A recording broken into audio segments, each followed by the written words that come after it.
1971 Mr. Norm's Six Pack Superbee.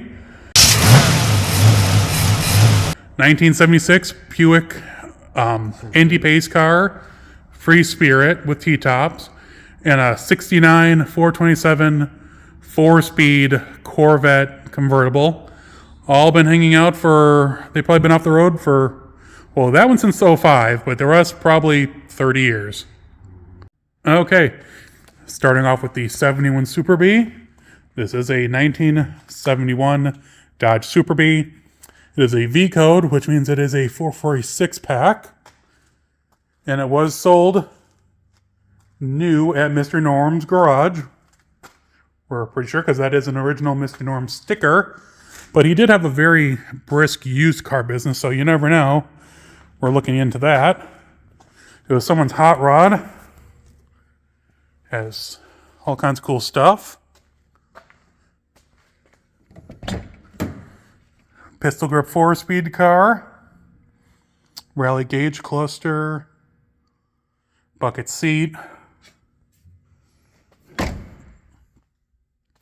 Air grabber car. But someone replaced the front end. These front fenders are from a 1973 Dodge Charger. And I'll show you the grill is also from a 73 Dodge Charger. So, but another Charger on the property has a correct 71 grill. And we popped the hood earlier. I have pictures I'll add at the end of the video.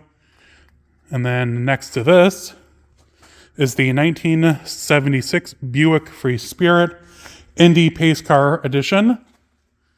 This thing again, someone's hot rod, but this thing is really cool.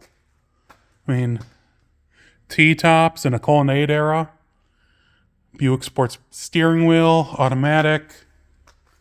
Man, I love the look of this thing. This thing I would just wash it and just drive it as is. And that's my friend Eric, and that's Mike. They came on this adventure. Well, Mike's leading the adventure, but Eric is my friend. He's been in a few of the videos in the background. And next to that is a 1969 427 Corvette, 4-speed. It's been sitting since roughly 2005 as of the license plate, but obviously that will be blurred out in the video. But I have more pictures. The engine is not the original 427. It's a hot-rodded 427. Again, the guy loved his Anson Sprint, or the mag wheels. Oop.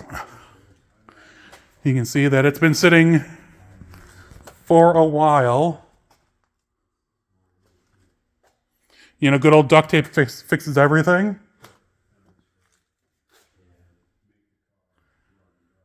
And then, yeah.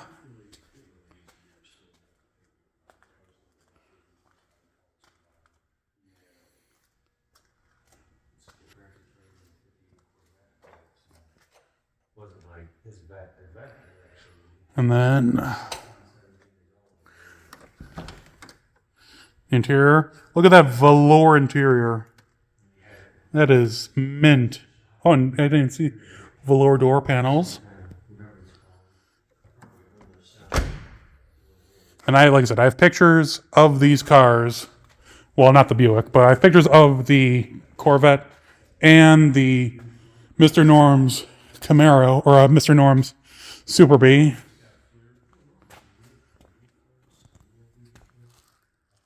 That's cool.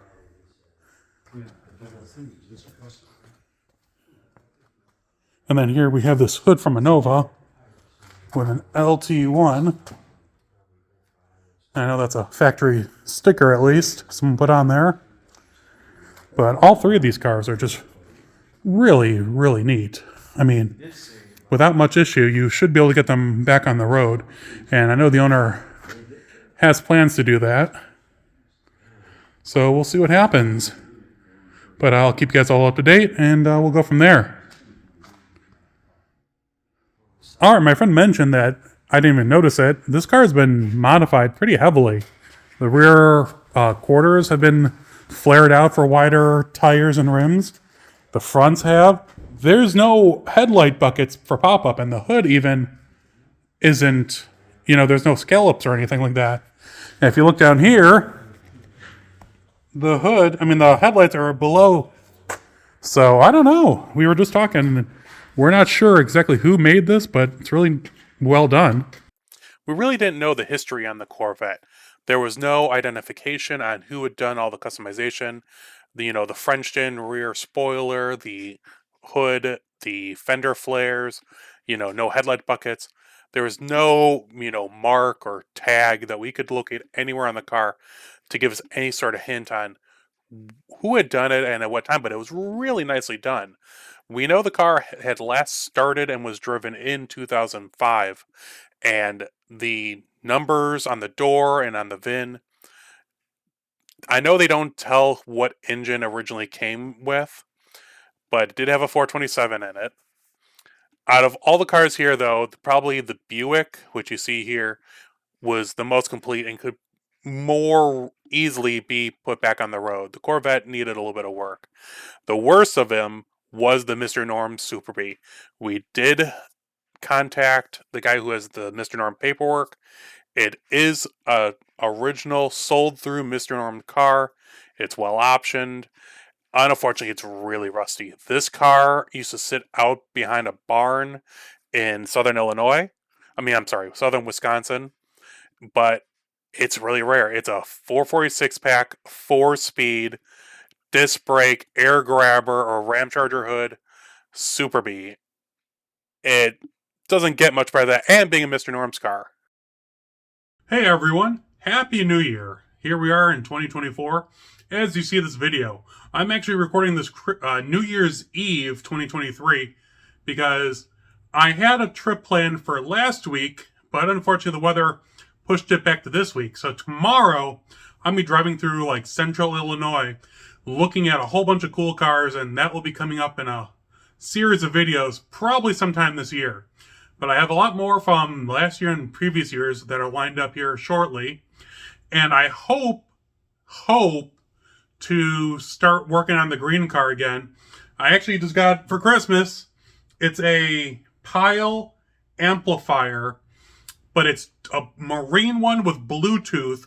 So that way I don't actually have to have radio in the car. I'm not going to have FM or AM or anything like that. I'm actually going to make, or if anyone has an E-body radio delete plate, I'm actually going to mount this under the dash. And since I only listen to podcasts and audiobooks, I don't need a radio. So it'll look really cool, I think. But you guys let me know. I'm really up for anything. But I do want to get back on the car because this year my niece turns 16. And the running joke in the family is this car's been sitting so long that my niece will get her license before I finish it. And I'm down to the end.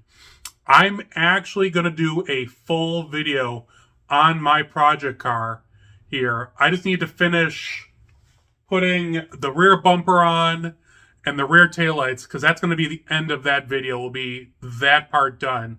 But things have been so hectic the last few months, I just haven't had a chance. But now we're going into the winter doldrums. It's getting cold here in Chicago, so we'll see what happens.